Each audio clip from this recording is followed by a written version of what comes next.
Two unexpected things occurred during New Zealand's thumping victory over England. Firstly, how often do you see this in a one-dayer? 4 slips. It's rare enough in a test match these days, let alone in an ODI. And next, well, you know things aren't going very well when even God mocks you. Don't fret, England. It's not like you invented cricket or anything. The English reaction, though, to their thrashing was completely as expected. No one does self-criticism quite like the English. Leading the charge was, of course, Piers Morgan. This is the worst England cricket performance in 150 years. We're witnessing history. And the newspapers didn't miss out either. From the Daily Mail, Morgan's men on their knees after one of the darkest days in England's cricket history. The Mirror featured English great Ian Botham. In nearly 40 years of playing for and watching England in one-day cricket, I have not seen a worse performance than the one I saw in Wellington. And in the grand tradition of this lazy reporting of other people's reporting, you conclude by saying that this self-flagellation wasn't even confined to the tabloids. So, even the normally more measured broadsheet, The Guardian, jumped in on the act. England cricketing disasters can come with the bar set very high, but even by their lofty standards, this was par excellence.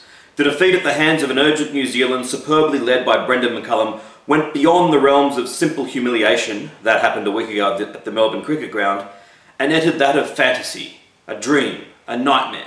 And meanwhile, video and pictures were all over Twitter of Kevin Peterson enjoying himself swimming in Barbados. Punters have also written England off, although the first thing you notice when looking at the prices is just how short New Zealand are. As far as England were concerned, prior to the game they were 4th favourites, just ahead of India. But after the defeat, they jumped to $24, more than double India's price. Yet just a few weeks ago, England twice beat India in one-dayers in Australia. And although their tournament has got off to a bad start, they had a very difficult schedule. Losing to Australia in Australia is no disgrace, and now their only game in New Zealand conditions, facing a rampant New Zealand and losing to them, well, that's no disgrace either. New Zealand were absolutely spectacular in the run chase, and Brendan McCullum was able to tee off, and didn't he do so in grand style. But if England had been able to bowl first, using the swing-friendly conditions, maybe New Zealand would have also been in a great deal of trouble.